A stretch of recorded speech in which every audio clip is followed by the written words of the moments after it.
예, 안녕하십니까. 책 읽는 자유인 채널을 운영하고 있는 이선입니다. 오늘 2026년 2월 7일 토요일, 지금 시각은 8시 33분입니다. 오늘 이제 네 번째 시간인데요. 말씀드렸듯이 오늘 낮에 좀 푹 잤기 때문에 지금 컨디션이 나쁘지가 않습니다. 그래서 공부를 좀 더 하고, 그러고 나서 어제 먹다가 남긴 절반도 못 먹은 치킨을 과 함께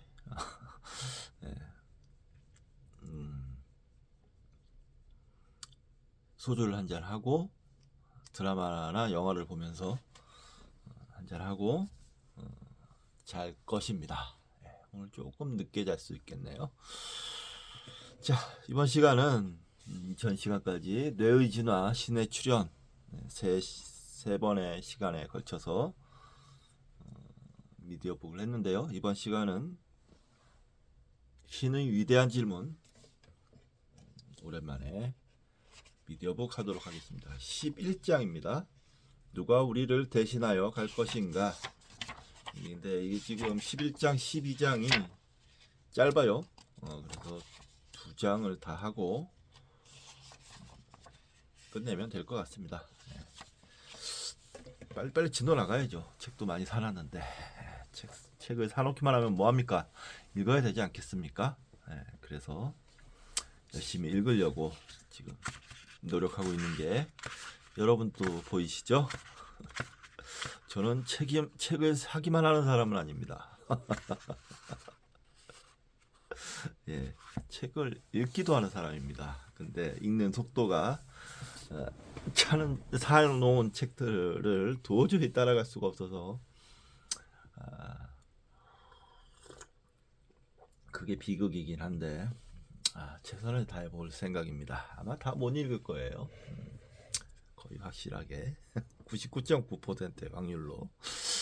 자, 11장 누가 우리를 대신하여 갈 것인가? 내가 누구를 보낼까? 누가 우리를 대신하여 갈 것인가? 내가 아뢰었다. 제가 여기에 있습니다. 저를 보내 주십시오. 이사야서 6장 8절. 자, 315쪽. 위대한 예언자 이사야. 기원전 8세기 유대에서 활동한 예언자 이사야는 자기 만족이라는 잠에 빠져 있는 남유다 왕국을 도덕으로 재무장시키고자 일생을 헌신한 인물이다. 이사야는 남유다 정치의 중심에 있었다. 그는 기원전 8세기부터 우시야 왕, 요담 왕, 아하스 왕 그리고 히즈키야 왕 아래 활동했다.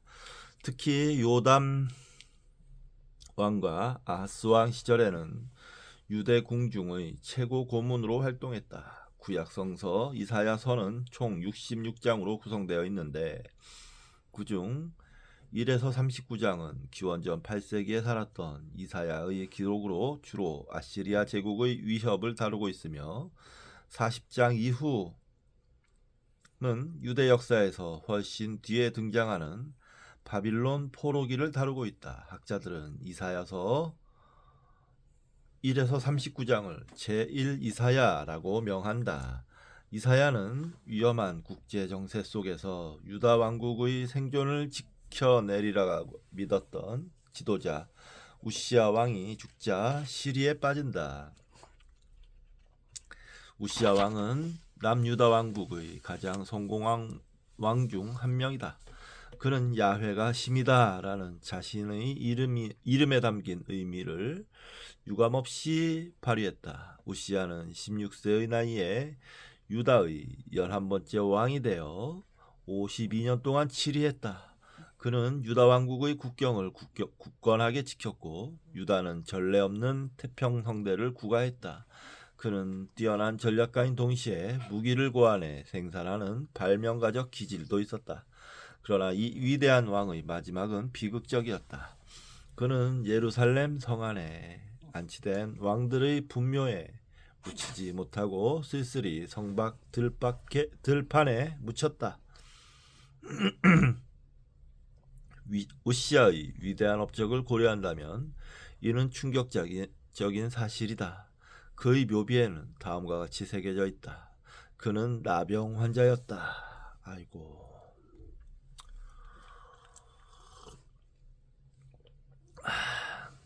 이스라엘 역사 기록이 담긴 역대지에는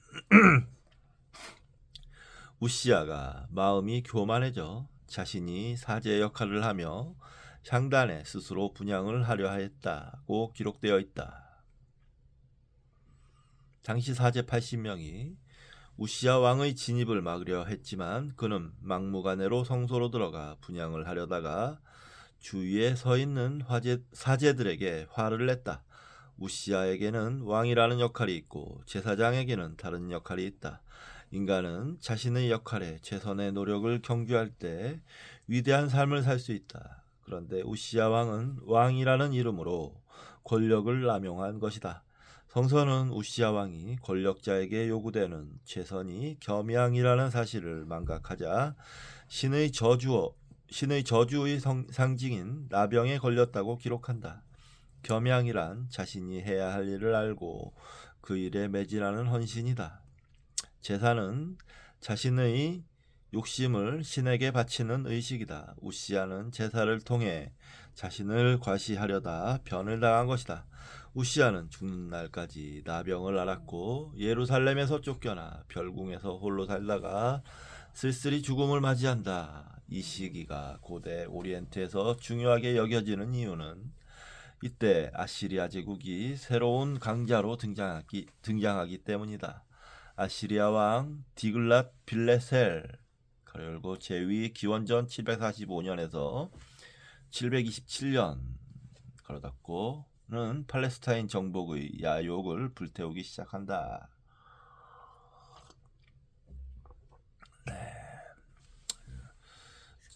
전운이 감지되는 그런 내용이네요. 신과 인간이 하나가 되는 장소. 이사야는 궁중의 최고 고문으로서 유다의 태평성대 시기가 사라지자 권력의 본질에 대해 깊이 생각한다. 이사야는 신을 대면하기 위해 지성소로 들어가기로 마음 먹는다. 지성소는 예루살렘 성전 안에 위치한 특별한 장소로 모세가 시내산에서 받은 십계명을 보관했다는 궤가 위치한 장소다. 지성소라 불리는 이 장소는 대제사장이 이스라엘 종교 축제일인 대속제일에만 들어갈 수 있는 장소다. 대제사장은 1년에 한 번 대속제일에 들어가 가운데 있는 보좌에 희생의 피와 향을 피운다. 지성소는 예루살렘 성전 왼쪽 끝에 위치한 가로 세로 4.5m의 정사각형 공간으로 빛이 하나도 없는 곳이다. 지성소의 원래 명칭은 고데시 핫 코다심으로 영어로 직역하면 홀리 오브 홀리스다. 홀리 오브 홀리스. 이 구문은 히브리어 관용구로 최상급을 표현할 때 사용하며 가장 거룩한 장소라는 의미다. 일생 동안 간절히 신을 믿었다 할지라도 이곳에 들어갈 수 없다. 이 공간은 신이 인간 가운데 존재한다는 특별한 표식이다. 이곳과 필적할 만한 장소는 16억 인구 무슬림들의 순례 종착지인 메카에 있는 검은돌 카바다. 이사야는 신과 인간이 만나 하나가 되는 장소, 신적인 합일이 가능한 유일한 장소인 지성소에 들어선다. 지성소에는 제사장이 희생 의례를 행하는 성소와 구분하기 위해 두꺼운 장막이 드리워져 있다. 이사야가 지성소 안으로 들어가자마자 그는 밖에서는 볼 수 없었던 새롭고 충격적인 광경을 목격한다. 그는 신이 높게 들린 보좌에 앉아 있고 그 신의 옷자락이 성전에 가득 찬 것을 본다. 이전까지 볼 수 없었던 비밀스러운 세계가 열리자 그는 자신의 삶의 터전인 일상적인 공간에서 인간의 오감을 넘어서는 신비함을 보게 된 것이다. 고대 이스라엘에서 신은 인간의 눈으로 볼 수 없는 존재로 묘사된다. 하지만 이사야는 새로운 제3의 눈으로 우주를 주관하는 주인이 천상의 의자에 앉아 있는 것을 목격한다. 이것은 신을 찾으려는 몇몇 사람들에게만 주어지는 특별한 선물로 일상의 숭고한 경험이다. 제3의 눈 혹은 마음의 눈은 일반인들이 지나치게 관과해버리는 우주와 인생의 중요한 상징을 읽어내는 능력이다. 이것을 12세기 스페인에 등장한 유대교 신비주의 카발라에서는 호크마 그리고 지혜라 하며,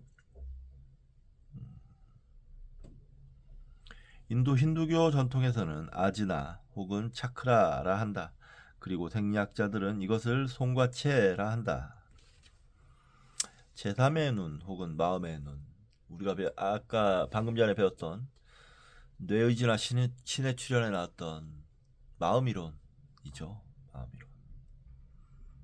자기성찰, 자의식의 눈. 이제 그걸 신성하게, 인간들은 그것을 신성하게 여기기 시작했다는 거예요. 거기서 이제 많은 초현실적인 일들을 해결하려고 했겠죠. 예를 들면 죽음, 이런 것들, 죽음 문제, 또는 자기 자신의 정체성, 나는 무엇인가, 나는 누구인가, 어디서 왔나, 왜 여기 있나, 이런 거를 알아내려고 했겠죠. 제3의 눈으로. 그걸 신이라고 표현할 수도 있고, 아니면 마음이라고, 마음. 자, 모르겠습니다.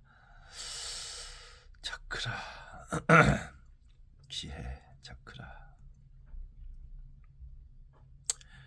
자기객관화라고 할 수도 있고, 요즘 말로는 말이죠. 송과체는 두뇌 항복판에 있는 기관으로 솔방울처럼 생겼다고 해서 붙여진 이름이다. 송과체에 빛을 비추면 실제로 빛을 감지할 수 있고, 이 부분을 활성화하면 모든 감정과 관념에서 벗어나 무지 상태에 이를 수 있다고 한다. 인도에서는 제3의 눈을 가진 사람을 르시, 즉 시인이라 한다. 시인은, 여기서 시인은 본다라는 뜻이에요. 시인, 보는 사람이라는 뜻이죠. 그리스도교 전통에서 제3의 눈은 세상을 구분하는 이원론적 세계를 넘어서는 신비의 눈으로 삼라만상의 핵심을 간파할 수 있는 영적인 눈이다. 이사야가 보는 우주의 주인이 왕자에 앉아있고, 그 왕자는 지상으로부터 높이 들려있으며 성전은 그의 옷으로 덮여있다. 그가 마음의 눈으로 본 자는 신이 아니라 우주의 주인이었다.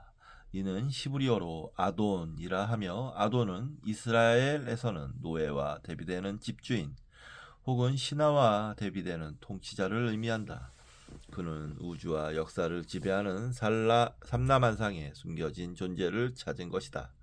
우시야 왕이 이스라엘의 주인이자 통치자라고 생각했던 이사야는 지상의 통치자는 잠시 왕으로 위임받는 것일 뿐 진정한 주인이 아니었음을 인식한다. 그는 진정한 주인은 모든 동식물의 희노애락을 가능하게 하는 삶의 원동력이자 우주를 움직이게 하는 존재임을 확인한다. 이사야는 조그만 씨앗을 커다란 나무로 자라게 하는 생명의 약동과 암수동물의 씨로 모든 생명을 배태시키는 생명의 신비를 조절하는 주인을 본 것이다. 이 주인은 지상의 공간에 있지만 동시에 하늘 높이 천상에 거주하는 존재다. 고대 사회에서 옷은 그것을 착복하는 존재를 상징하는 물건이며, 왕은 그가 착용하는 왕관과 왕복으로 표시된다. 신의 표식인 그의 옷이 예루살렘 성전에 가득 차 있고, 보좌 위에는 6개의 날개가 달린 스랍이라는 존재가 있다.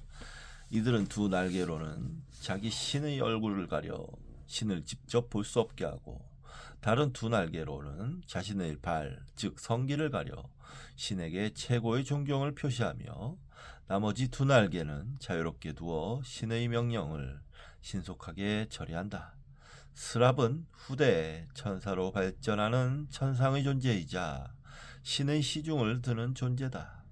스랍은 이집트 피라미드를 지키는 스핑크스나 불교 사원의 입구를 지키는 4대 천왕처럼 영적으로 정결하지 않은 사람들의 진입을 막기도 하고 신의 명령을 수행하기도 한다.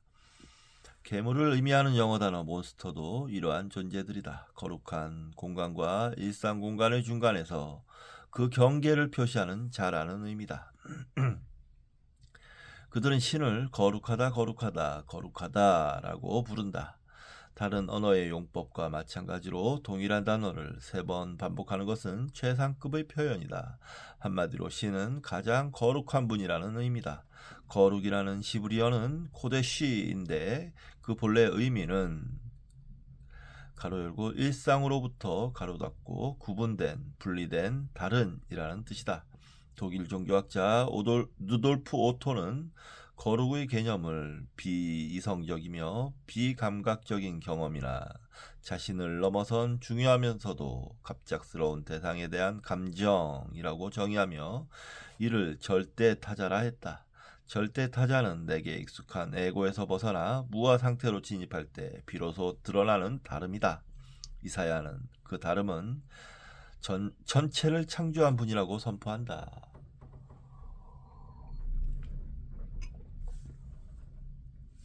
지금 바람이 엄청 불고 날씨도 무지하게 춥습니다. 아주 최악의 날씨인데 내일은 더 춥다고 하고 벌써 많이 추워요. 밖에서 사는 길고양이나 길강아지들은 얼마나 추울지 걱정이 되네요. 아이고, 자. 이사야의 외침, 오, 나는 망했다. 모든 인간은 자신의 의지와는 상관없이 부모의 몸을 통해 세상에 온다. 부모도 자식이 그렇게 생명으로 태어날 것을 어렴풋이 알고는 있었지만 육체뿐만 아니라 지성과 영성을 지닌 존재가 되는 과정을 말로 설명할 수는 없다. 이것은 그저 신비일 뿐이다. 뿐만 아니라 밤하늘을 수놓는 수많은 별들도 왜 그 자리에 반짝이는지 아무도 알지 못한다. 이사야는 이제 삼라만상은 신의 신비가 숨어있는 거룩한 존재라는 사실을 깨닫고 사방이 온통 신의 영광이 가득 찼다는 사실을 확인한다. 제3의 눈으로 우주의 신비를 목격한 이사야의 세계관은 무차비 무너졌다.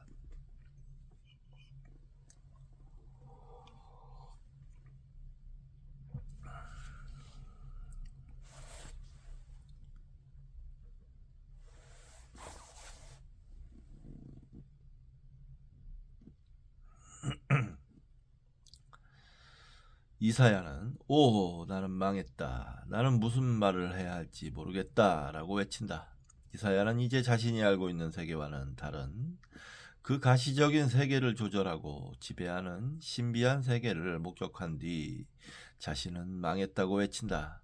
이는 자신의 인식의 한계를 인정하는 서양 철학의 시조인 소크라테스의 가르침과 유사하다. 그는 자신이 지혜로운 이유는 자기가 아무것도 모른다는 사실을 알기 때문이라고 주장한다. 그는 자신의 지식을 자랑하는 당시 지식인들에게 자신이 아무것도 모른다는 사실을 아는 사람이 무엇인가를 안다고 말하는 사람보다 더 똑똑할 가능성이 높다고 주장한다. 철학은 내가 아는 것이 하나도 없다는 논리적 난점인 아포리아를 경험하는 순간 시작된다. 자신이 가지고 있던 이전까지의 세계관이 무참하게 무너지는 그 시점이 바로 거룩이다. 이러한 자기 발견과 자신을 완전히 변화시키려는 의지를 회개라 한다. 회개는 자신의 잘못을 고해성사하는 것이 아니라 경외로 가득한 신비한 세계를 경험하고 자신의 세계관을 완전히 부순 뒤 미지의 세계로 설레는 여행을 감행하는 것이다. 회개는 그리스어로 메타노이아라 하는데 그 의미 또한 오래된 자아를 새로운 자아로, 나를 넘어서는 자아로 대치하는 행위다. 회개하다의 히브리어는 슈브이며 예수가 사용한 언어인 아람어로는 타브다. 이 동사의 의미는 신이 인간에게 심어놓은 신의 형상, 신의 DNA를 회복하는 것이라는 뜻이다. 뭐 이렇게 좀 거창하고 심오하게 말했지만 사실은 이 회개, 메타노이아, 이게 그러니까 자기 죄를 반성해라 이렇게 알고 있잖아요. 보통은 자기 죄를 인정하고 자기 죄를 참회해라 이런 식 뜻으로 알고 있는데, 사실 더 가까운 건 그게 아니고 생각을 바꿔라. 우리 일상적인 언어로 표현하면 생각을 되돌려라, 이거에 가깝습니다. 뭐 네가 죄가 졌다고 해서 그렇게 물론 해석할 수도 있죠. 뭐 인간의 세계에서 신의 세계로 진입하는 그런 과정을 설명한다면 인간이라는 게 하찮은 존재고 신이라는 건 거룩한 존재니까 자기 죄를 참회하고 반성해야만 들어갈 수 있는 그런 곳이다라는 맥락에서 보면 맞을 수도 있죠. 참회해라, 자기 죄를, 그럴 수도 있는데 사실은 더 좀 그렇게만 해석할 게 아니고 좀 더 라이트하게 가볍게 해석할 필요도 있어요. 그냥 생각을 바꿔라, 이렇게 생각할 수도 있죠. 네. 그러니까 좀 함정에 빠지기 쉬운 단어인 거예요, 회개라는 건. 애초에 너가 나쁜 놈이다 라는 의미를 담고 있잖아요. 모든 사람을 그냥 대책 없이 죄인으로 만드는 건데 뭐 그게 썩 틀린 말은 아니다 라고 생각은 하지만, 그래도 좀 더 라이트하게 해석하는 게 실천하기에는 더, 더, 편, 더, 더 유용하지 않을까 그런 생각을 해봅니다. 너무 좀 과한 해석이 될 수도 있다라는 생각을 좀 해봅니다. 회개하라라는 거는, 이사야는 자신이 신을 대신해 사람들에게 신의 뜻을 말하는 사람임에도 불구하고 신을 경험하면서 자신이 신의 거룩한 말을 담을 수 없는 입술을 지녔다는 사실을 깨닫는다. 그는 이전까지는 신을 빙자해 유대인들에게 신의 말씀을 전달했지만 이제 생각해보니 모두 부질없는 거짓이었다는 것을 깨닫고 절실하게 회개한다. 또한 제3의 눈으로 신을 목도하니 자신은 이제 죽을지도 모른다고 느낀다. 이렇게 터부를 경험한 인간에게 요구되는 의례는 바로 정화다. 바로 그 순간 스랍 중의 하나가 제단에서 활활 타고 있는 수술을 가지고 날아와 이사야의 입에 갖다 댔다. 활활 타고 있는 수술 입에 댔다면 아마 이사야의 입술은 다 타버렸을 것이다. 이 구절에서 수술은 신에게 바쳐진 거룩한 물건이 이사야의 입술에 닿으면서 이사야의 입술로 상징되는 모든 것이 정화되었다는 의미이다. 사람의 마음에 있는 생각이 입술을 통해 전달되기 때문에 입술이 정화되면 마음도 정화된다. 스랍은 이것이 너의 입술에 닿았으니 너의 악은 사라지고 너의 죄는 사해졌다 라고 말한다.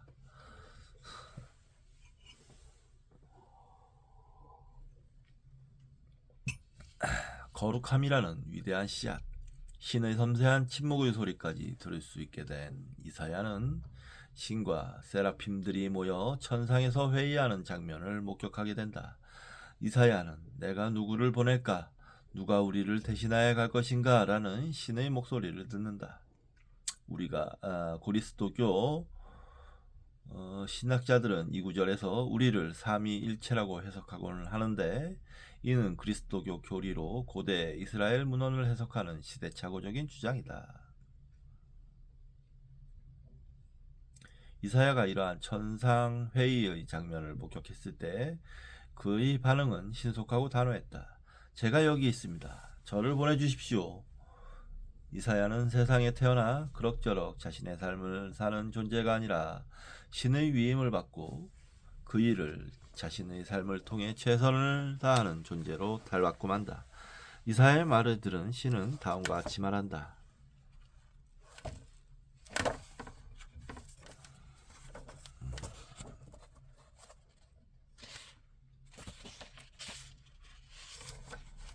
정결이 내려올래? 응? 내려와. 옳지. 너는 가서 이 백성에게 너희가 듣기는 늘 들어라. 그러나 깨닫지는 못한다. 너희가 보기는 늘 보아라. 그러나 알지는 못한다. 하고 일러라. 신이 이사야에게 한 이 말은 당시 유대인들은 총명하지 못하고 해안이 없다는 의미다.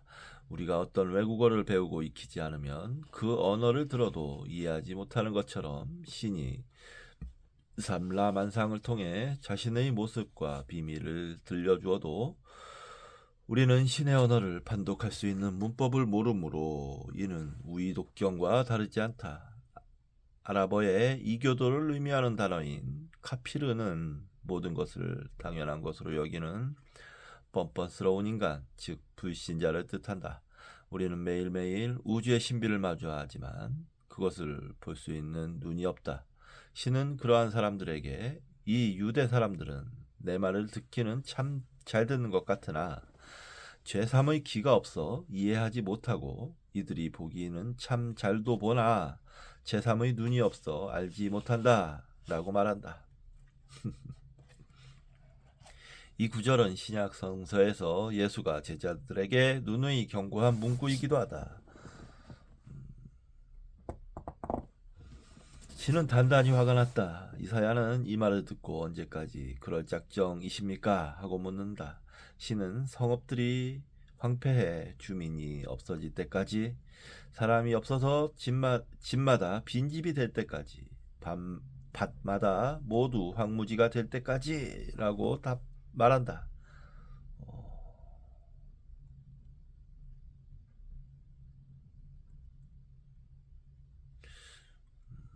대신에 유대민족이 완전히 바다까지 내려가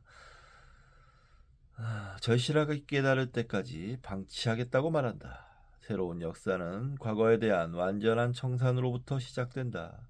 신은 민족이 외세의 침입으로 10분의 1밖에 남지 않는다 할지라도 다 불태워 전멸시키겠다고 말한다. 그는 구원의 가능성이 남아있는 유대민족을 밤나무와 상수리나무에 비유한다. 이 나무들은 설사 잘리더라도 구루터기는 남아있어 그 구루터기에서 다시 줄기를 뻗고 가지를 치고 풍성하게 잎을 낼 것이라고 말한다. 밤나무와 상수리나무는 사막에서 유목민들에게 쉴 곳을 마련해주는 잎이 무성하고 커다란 나무다. 이스라엘의 조상 아브라함은 이 상수리 나무 아래에서 낯선 자들을 대접해 아들 이삭의 출생을 약속받는다. 신은 거룩한 씨가 바로 이 구루터기라고 선포한다. 거룩함이라는 씨앗의 히브리어는 쩌라 코데시이다. 쩌라는 동식물의 성장을 가능하게 하는 원초적인 힘, 즉 정자, 난자 혹은 씨앗을 의미한다. 쩌라 자체만 보아서는 생명의 신비를 가늠할 수 없지만 이 씨앗을 통해 모든 생명이 존재하게 된다. 신은 우주 삼라만상에 신은 우주 삼라만상을 존재하게 하고 활동하게 하는 원초적인 힘을 바로 거룩함이라고 지칭한다. 이사야는 곧 다가올 유대민족의 멸망을 준비하고 과거의 안이한 삶의 모습들, 특히 자신들만이 신을 섬기고 구원받았다는 자만심과 아둔함을 일깨워줄 예언자로 소명받는다. 우리는 저마다 가슴 속에 숨어 있는 거룩한 씨앗을 찾았는지 스스로에게 물어야 한다. 이 거룩한 씨앗은 자신을 넘어 위대함으로 인도하는 지름길이기 때문이다.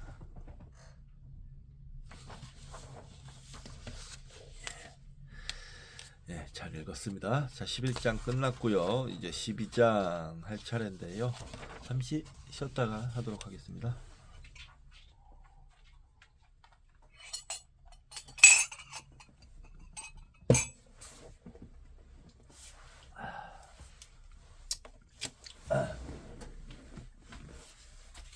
아이고 정견아. 아이고.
9시가 넘었네요. 9시 9분.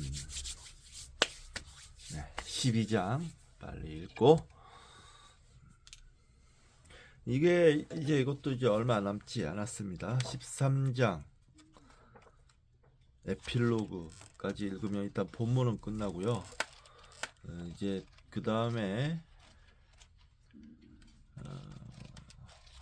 부록이 꽤 길어요. 부록. 아직 많이 남았습니다.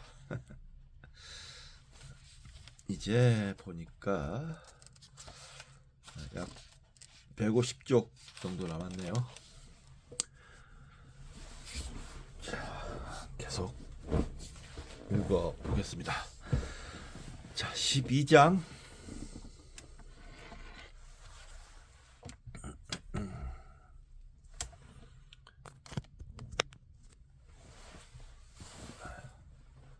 너가 화를 내는 것이 옳으냐? 자, 주님, 이제는 제발 내 목숨을 나에게서 거두어 주십시오. 이렇게 사느니 차라리 죽는 것이 낫겠습니다. 주께서는 너가 화를 내는 것이 옳으냐? 하고 책망하셨다. 요나서 4장 3절에서 4절. 도움이 좀 잘 안 보이네. 잠시 마사지 좀 하고.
자, 나를 이스마엘이라 불러다오. 나를 이스마엘이라 불러다오. 이 멋진 문장은 허먼 멜빌의 모비딕의 시작 부분이다. 이스마엘은 이 작품에서 일어나는 모든 일을 전달하고 분석하고 예견하는 인물이지만 자신에 대해서는 좀처럼 말하지 않는다. 이스마엘은 인생에 대한 깊은 회한을 통해 영적인 병에 걸려 바다로 가려 한다. 바다는 혼돈과 죽음의 상징이다. 고래를 잡으러 바다로 가는 사람은 사실 무모한 일에 도전하는 자이며 스스로 자신의 생명을 포기하려는 자다. 피코트라는 포경선에 몸을 실은 사람들은 이스마엘을 포함해 모두 그러한 종류의 인간들이다. 이스마엘은 소설의 내레이터이다. 그는 종종 예술, 지질학, 법률과 문학작품에 대해 분석하는 것으로 보아 현명한 사람이며 박식한 사람임이 분명하다. 그는 포경선이 그의 예일 대학이며 하버드 대학이다 라고 외친다. 그는 바다에서 고래를 잡으며 삶의 지혜를 깨달았다. 그는 자신의 삶을 경건하게 대하고 그 경험으로부터 자수성가한 르네상스적인 인간이며 자신만의 삶을 추구하는 자유인이다. 이 작품에 등장하는 머리가 흰 거대한 고래 모비딕처럼 이스마엘도 신비한 인물로 남는다. 또한 그는 작가 허번 멜빌의 제2의 자아다. 멜빌은 이 작품을 통해 교육의 혜택을 거의 받지 못한 노동자들과 어부들의 세계를 풀어낸다. 그리고 그는 이스마엘을 통해 자신의 심오한 세계관과 철학을 펼치며 자신이 하고 싶은 말을 독자에게 전달한다. 모비딕은 아마도 저자와 독자의 관계를 첫 문장에 설정해 놓은 첫 소설일 것이다. 성서에 등장하는 이스마엘은 비극적인 삶을 살았지만 후대 신의 은총을 입어 무슬림의 조상이 된 입지전적 인물이다. 그는 아브라함의 씨바지 하갈을 통해 태어났으나 아브라함의 부인 사라가 이삭을 출산하자 쫓겨난다. 그의 이름은 이스마엘, 즉 신이 그의 울부짖음을 들으신다라는 의미다. 하갈과 이스마엘은 사막에서 비참한 방랑자가 된다. 신이 아브라함에게 약속한 그 축복을 거부당하고 가난에 찌들어 광활한 사막을 돌아다닌다. 소설 속의 첫 문장 나를 이스마엘이라 불러다오는 피쿼트라는 이름의 포경선에 승선하기 전에 자신이 얼마나 많은 고통을 겪은 인간인지 독자들에게 소개하고 이 포경선을 타고 경험할 흥미진진한 삶의 이야기를 자신의 눈을 통해 전달해 주겠다는 암시다. 이스마엘은 수많은 여행을 했지만 포경선을 타는 것은 처음이다. 그는 포경선원들이 머무는 미국 동부 매사추세츠의 뉴베드포드라는 마을로 간다. 이스마엘은 그곳에서 머물 때를 찾지 못해 온몸이 문신으로 새겨진 남태평양 출신의 퀵괴그라는 어부와 한방에서 지내게 된다. 퀵괴그는 고향에서 이웃 부족과의 전쟁 후에 그들을 잡아먹었다고 뽐낸다. 한 번은 50명을 잡아먹다가 소화불량으로 고생했다며 장황하게 허풍을 넣는다. 그는 고향을 떠난 뒤 더 이상 식인을 할 수 없어 대신에 피가 뚝뚝 떨어지는 고기를 먹으며 그런 메뉴가 없을 때는 대합을 넣어 만든 야채 수프인 클램 차우더를 즐겨 먹는다고 말한다. 그는 자신은 주장의 아들이지만 문명화된 그리스도교 세상을 경험하기 위해 우여곡절 끝에 그곳에 정착하게 되었다고 말한다. 퀵괴거는 작사를 잘 다루는 어부였다. 이스마엘은 퀵괴거의 착한 마음씨에 서서히 감동되어 이 둘은 서로 의기투합해 포경선을 타리라 결심한다. 그들은 배를 타고 고래잡이 산업의 전통이 있는 섬 낸터컷으로 향한다. 이스마엘과 퀵괴거는 향유 고래의 이빨과 뼈와 이빨로 장식된 무시무시하게 생긴 피쿼트라는 포경선에 오른다.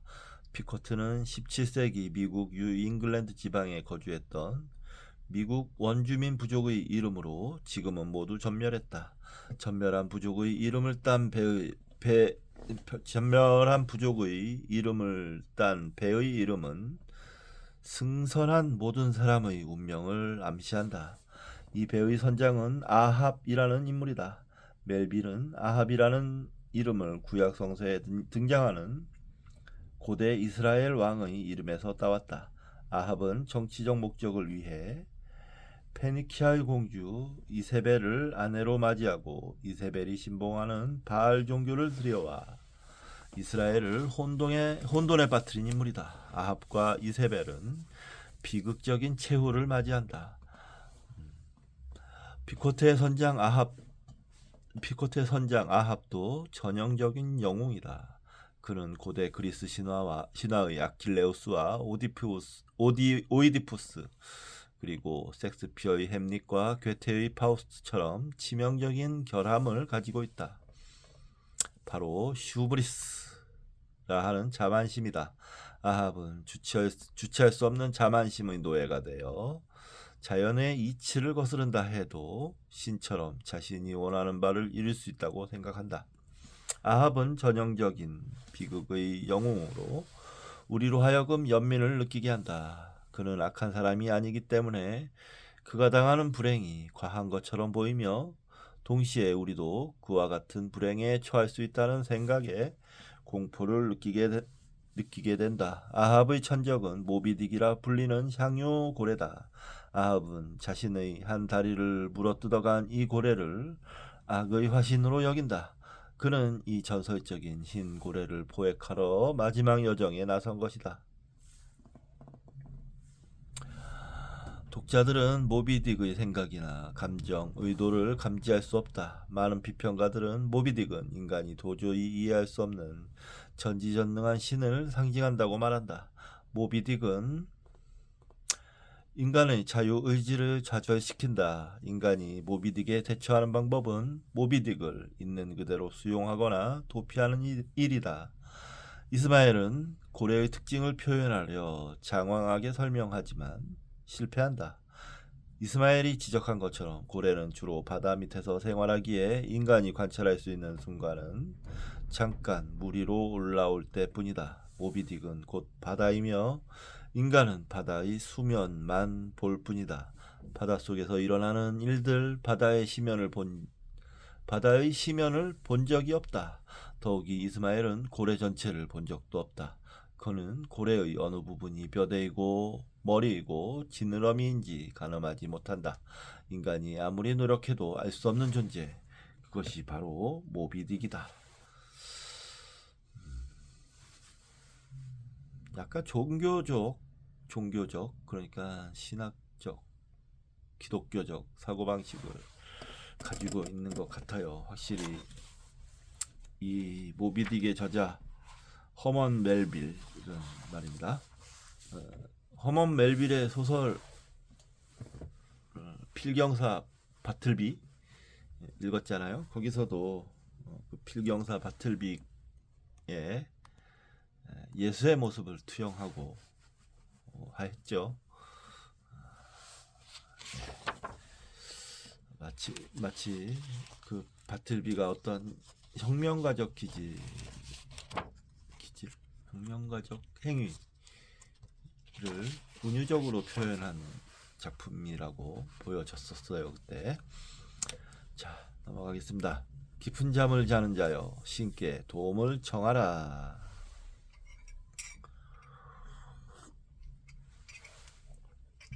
요나서는 구약 성서의 예언서 중 하나다.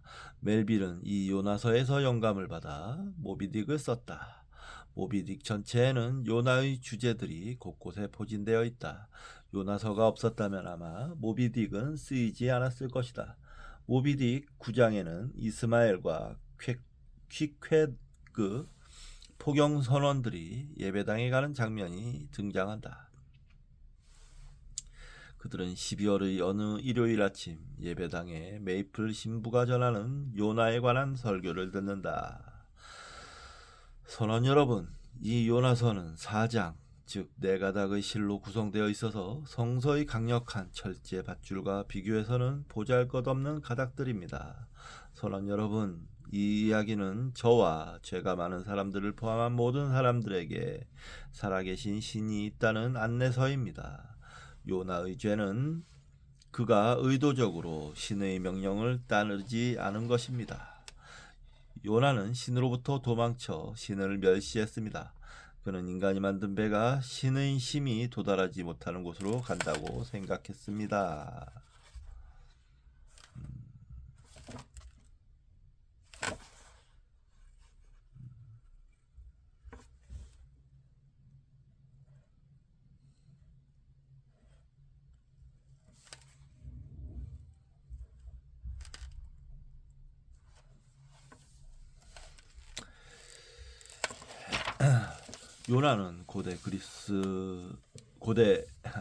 요나는 고대 이스라엘 왕 여로보암 시대에 활동한 예언자다. 느닷없이 신은 요나에게 신탁을 통해 이스라엘을 호시탐탐 정복하려 전쟁을 걸어오는 아시리아의 수도 니느웨로 가서 신의 말을 대신 전하라고 명령한다. 민족주의자인 요나는 이 명령을 이해하기 어려웠다.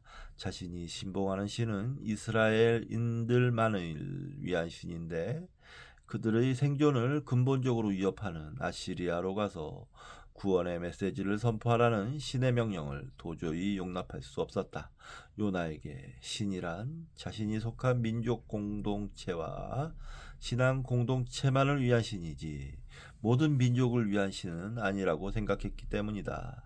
요나는 신으로부터 도망쳐 다시스로 가기 위해 항구 요빠 가로 열고 오늘날 텔아비브 근처로 향했다. 다시스의 주 표시가 있는데요.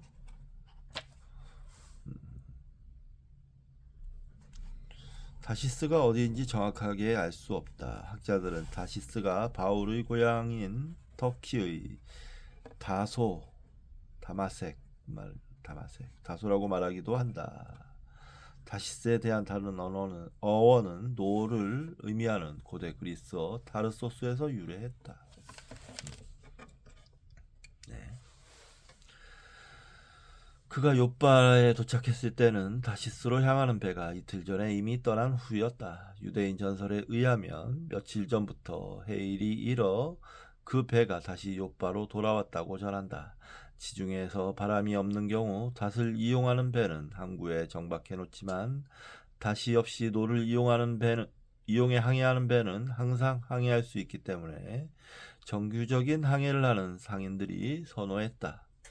요나는 해일로 다시 욥바가 돌아온 배를 발견하고 승선했다. 그는 다시 돌아온 배를 보며 자신의 계획이 성공할 것이라 확신했다. 요나는 기쁜 나머지 백삿을 먼저 지불했다. 하지만 이 시대에는 항해를 마친 후 지불하는 것이 관례였다. 요나가 승선한 배가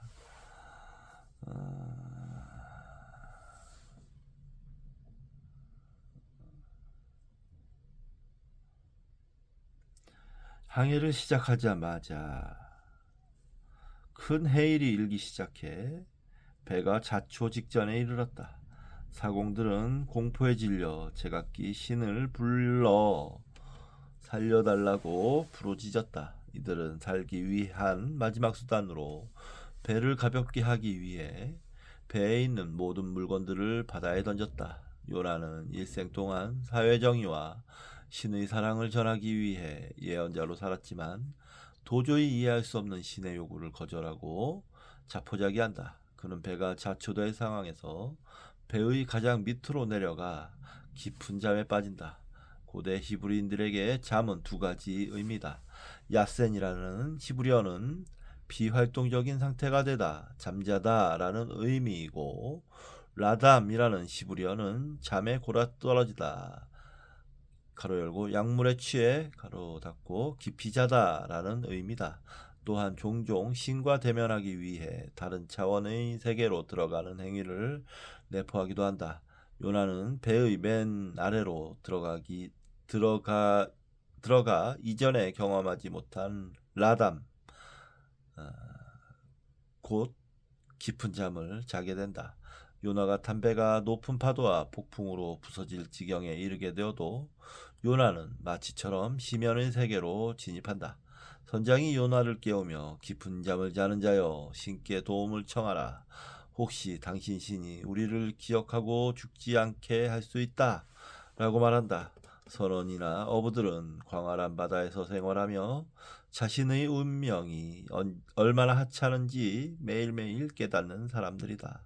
약간의 기후변화로도 쉽게 죽음의 위험에 봉착할 수 있기 때문이다. 이 무명 선장의 말은 고대 이스라엘의 신관에 결정적인 변화를 가져온 질문이다. 이스라엘 신이 이방인인 자신들을 구원할 수 있다는 생각을 처음으로 한 자가 바로 이 무명의 선장이다. 인간은 극한 상황에 처해 자신들이 취할 수 있는 모든 방법을 강구할 때 죽음의 그림자를 거둘 수 있는 초자연적인 존재를 찾게 된다. 선장은 오랜 항해를 통해 일생 동안 보지 못한 엄청난 해일을 잠재울 존재는 신밖에 없다고 직감했다. 모든 선원들과 사람들이 공포에 질려 떨고 있을 때 그는 배의 밑바닥에서 깊은 잠을 자는 요나가 이 어려움을 해결할 열쇠를 준 인물이라 직감한 것이다.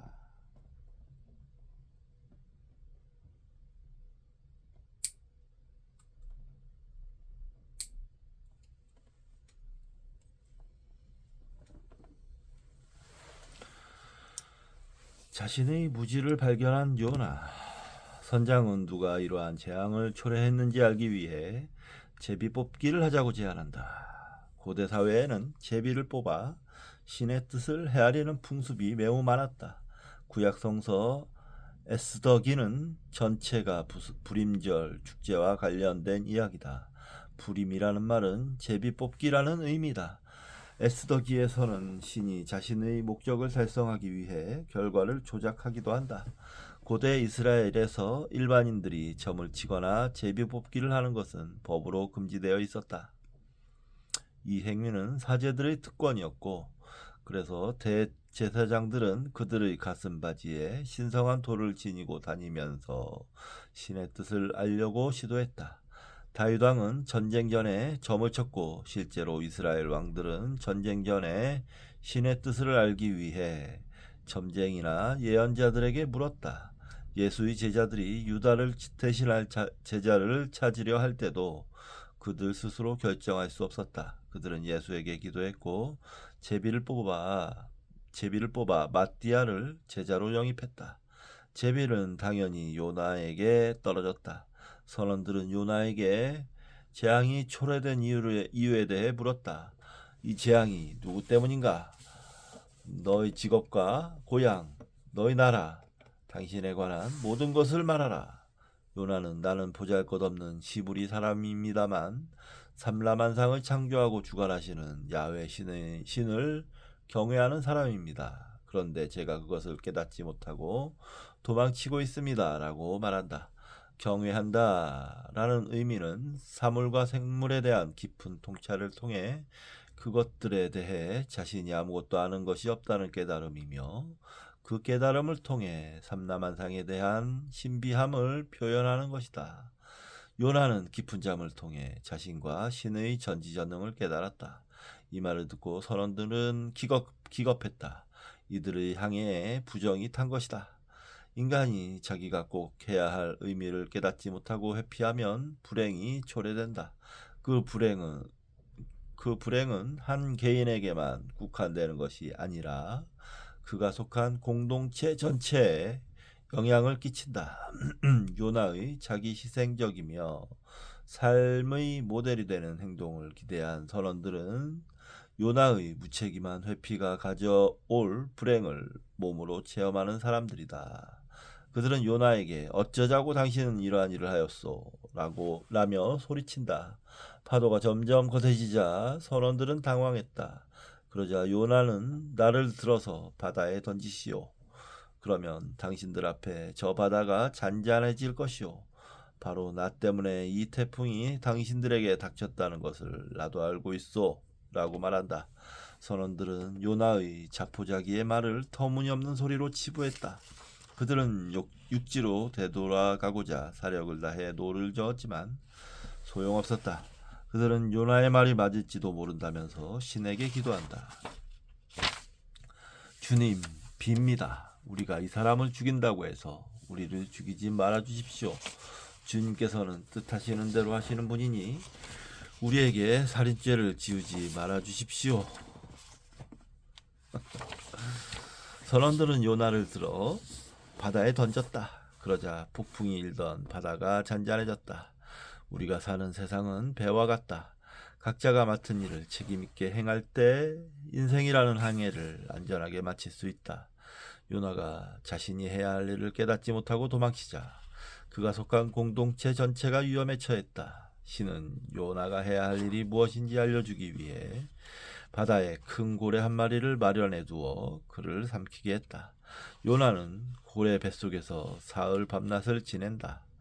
큰 물고기가 요나를 삼켰다는 내용을 어떻게 이해해야 할까? 정말 사람이 고래 뱃속에서 3일이나 지낼 수 있을까? 요나가 큰 물고기 안에서 3일 동안 지냈다는 이야기는 운유나 상징이다. 층 심리학의 용어를 빌리자면 큰 물고기의 뱃속은 어머니의 자궁을 상징한다. 그곳은 자연이며 밤이며 죽음이다. 여기에서 충분한 시간을 지내야만 새롭게 태어날 수 있다. 요나서 2장에는 느닷없이 신을 찬양하는 노래가 등장한다. 요나는 다음과 같이 노래한다. 내가 고통스러울 때 주께 불러 아뢰었더니 주께서 내게 응답하셨습니다. 내가 스올 한가운데서 살려달라고 외쳤더니 주께서 나의 호소를 들어주셨습니다.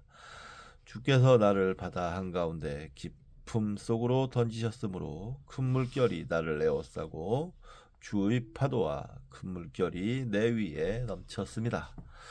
요나는 배 밑바닥에서 그리고 자궁과 같은 큰 물고기 뱃속이라는 더 근원적인 장소에서 다시 한번 자신을 들여다본다. 그가 내려간 곳은 다름 아닌 스올이다. 스올. 고대 이스라엘인들은 사람을 죽은 뒤에 모두 스올로 간다고 믿었다. 이 스올은 혼돈으로 가득 차 있다. 이곳은 새로운 탄생을 위해 반드시 거쳐야 할 통로이기도 하다. 요나는 계속해서 다음과 같이 기도한다. 물이 나를 두르기를 영혼까지 하였으며 기품이 나를 에워싸고 바닷풀이 내 머리를 휘감았습니다. 나는 땅속 맷뿌리까지 내려갔습니다. 땅이 빗장을 질러 나를 영영 가두어 놓으려 했습니다만 나의 하나님 주께서 그 구덩이 속에서 내 생명을 건져주셨습니다. 요나는 자신이 태어나기 전의 상태인 어머니의 자궁과 같은 곳에서 우주가 창조되기 이전의 상태인 기품으로 들어갔다. 그곳에서 거대한 산의 뿌리인 맷뿌리를 목도한다. 세상에서 가장 높은 산과 세상에서 가장 깊은 곳의 심연이 하나임을 발견하고 자신이 생각하는 인생관과 우주관이 얼마나 부질없는지를 깨닫는다. 요나는 그곳에서 소크라테스식의 깨달음인 자신의 무지를 발견한다. 이 깨달음은 서로 화해할 수도 없고 일치할 수도 없는 양극의 합일, 선도 악도 없고 신도 인간도 없는 모두가 하나인 상태를 발견한다. 이른바 양극의 일치를 경험한다. 신은 요나에게 두 번째 기회를 주기로 약속한다. 신은 물고기에게 명해 요나를 무태에 뱉어놓게 한다. 요나는 우주 삼라만상의 원칙을 목격한 뒤 더 이상 도망치는 비겁자가 아니라 신의 명령을 수행하는 새로운 피조물이 됐다. 이렇게 사느니 죽는 것이 낫겠습니다. 네. 자, 너는 어서 저 큰 성읍 니느웨로 가서 이제 내가 너에게 한 말을 그 성읍에 외쳐라. 요나는 신의 미션을 다시 듣는다. 그리고 고래 뱃속의 경험으로 이제 힘을 얻어 외친다. 40일만 지나면 니느웨가 무너진다. 요나는 악한 니느웨인들이 어떻게 반응하는지 보기 위해 도심을 돌아다녔다. 그러자 불가능한 일들이 일어났다. 니느웨인들이 자신의 잘못을 뉘우치고 회개하는 것이 아닌가. 요나는 이들에게 회개하라는 말을 하지 않고 단순히 40일이 지나면 니느웨는 멸망할 것이라고 선포했을 뿐이다. 그러자 그들은 자진해서 심지어는 왕의 칙령으로 금식을 선포하고 모두 회개의 상징으로 굵은 베옷을 입었다. 요나서 저자는 이 광경을 극대화하기 위해 사람이든 짐승이든 굵은 베옷을 걸치도록 왕이 명령을 내렸다고 증언한다. 니느웨 왕은 자기 백성에게 회개를 촉구하면서 신께서 마음을 돌리고 노여움을 푸실지 누가 아느냐? 그러면 우리가 멸망하지 않을 수도 있다 라며 구원의 가능성을 믿었다. 그러자 놀라운 기적이 일어난다. 신은 그들이 나쁜 길을 돌아서는 것을 보고 뜻을 돌이켜 그들에게 재앙을 내리지 않았다. 요나는 이 일이 매우 못마땅해 화가 났다. 우선 자신의 예언이 빗나가게 되어 화가 났고, 두 번째는 이스라엘을 공격하는 아시리아가 살아남았기 때문에 화가 났다. 요나는 신에게 항변한다. 내가 고국에 있을 때 이렇게 될 것이라고 이미 말씀드리지 않았습니까? 내가 서둘러 다시스로 달아났던 것도 바로 이것 때문입니다. 아시리아는 이스라엘의 원수인데 그들이 이스라엘인을 모두 죽여도 된다는 신의 말을 요나는 이해할 수 없었을 것이다. 이어서 요나는 이해할 수 없는 신의 속성을 나열한다. 하나님은 은혜로우시며 자비로우시며 좀처럼 노하지 않으시며 사랑이 한없는 분이셔서 내리시려던 재앙마저 거두실 것임을 내가 알고 있었기 때문입니다. 요나는 신의 이러한 세 가지 속성 때문에 니느웨에 재앙을 내리지 않을 것임을 알고 있었다. 첫 번째 속성은 신은 은혜롭다는 것이다.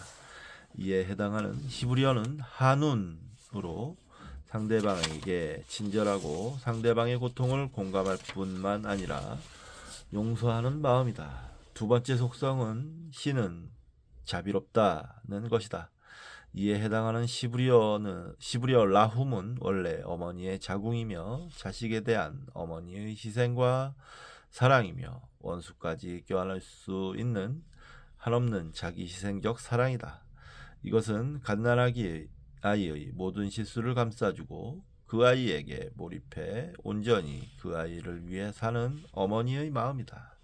세 번째 속성은 신은 사랑이 한이 없으신 분이라는 것이다.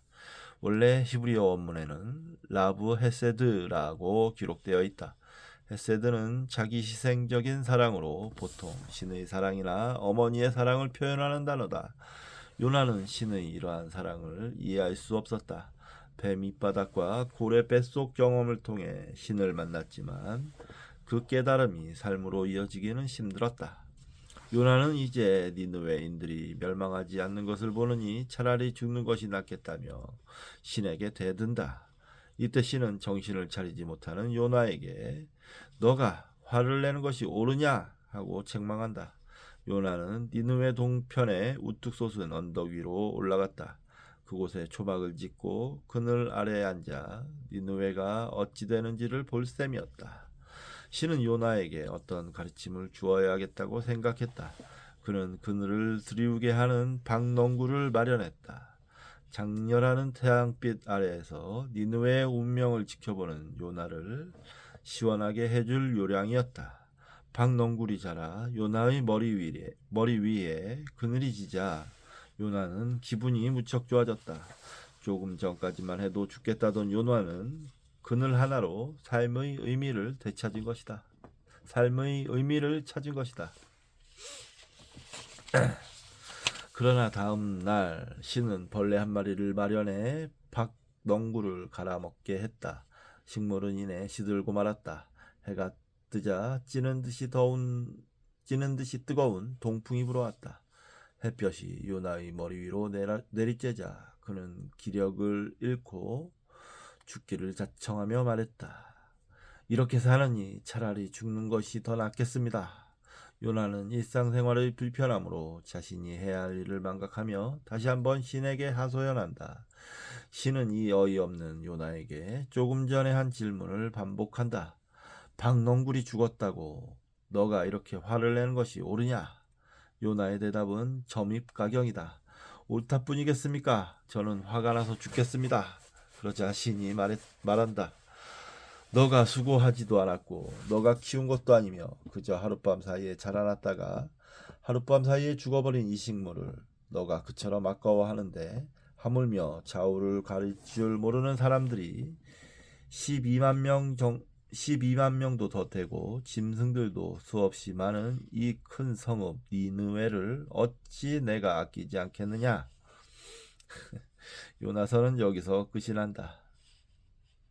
이 질문에 대한 요나의 답은 침묵뿐이다. 한 종교나 한 민족만을 위해 존재하는 신이라면 그것이 신이겠는가?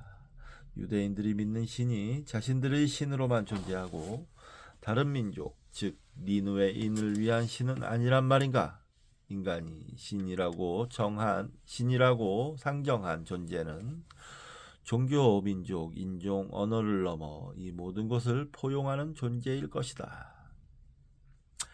자, 요나 콤플렉스에서 벗어나라. 요나는 멜빌의 소설 모비딕에 등장하는 이스마엘과 아합의 모습과 유사하다.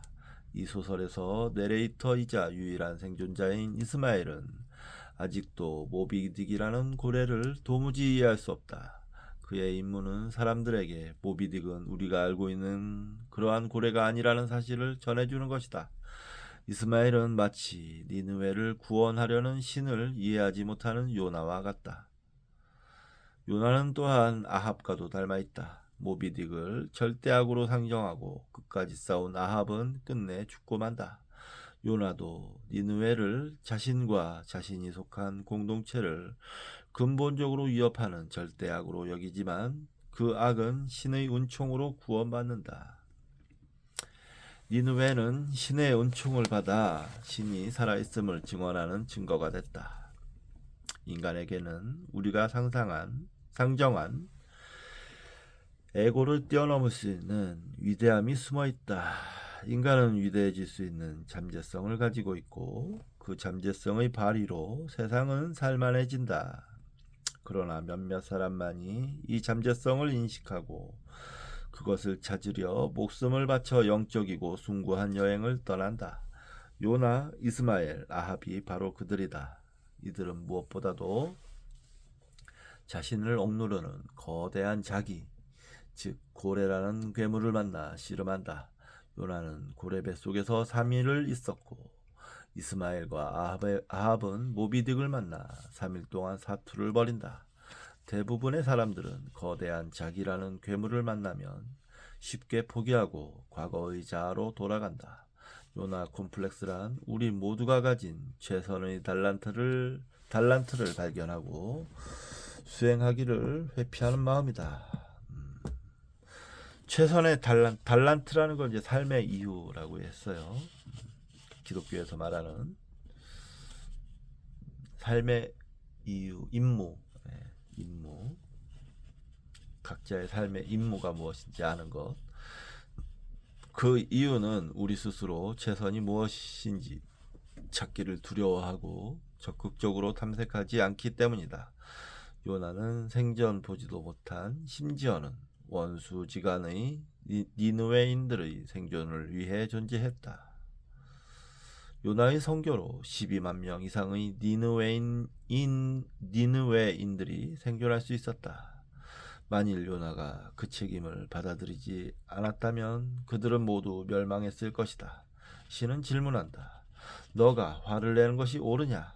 우리는 모두 요나 콤플렉스에 빠져 우리에게 주어진 운명에 대한 책임을 회피하고 있지 않은가? 두려움은 우리를 요나 콤플렉스로 몰아가는 또 하나의 요인이다. 죽음을 불사하고 포경선에 몸을 실은 아합 선장과 이스마엘처럼 내키지 않지만 원수의 나라에서 사랑과 심판의 말을 전한 요나처럼 두려움에 맞서는 여행을 떠나야 한다. 언젠가 모두에게 나를 이스마엘이라 불러다오 라고 말할 수 있도록 자신과의 치열한 싸움을 통해 내 안에 있는 위대함을 찾아야 할 것이다. 네, 재밌게 읽었네요. 요나 이야기 재밌었습니다. 요나 콤플렉스가 이런 것이었군요. 이러면서 배우는 거죠. 자, 지금 시각이 9시 47분인데요. 이제 밥이 늦었네요. 뭐 오늘 이제 공부는 여기까지 하고 배도 고프고요. 아침 먹고 나서는 아무것도 안 먹었으니까 배도 고프고요. 이제 오늘은 여기서 마치도록 해야 될 것 같습니다. 자, 좋은 밤 되십시오.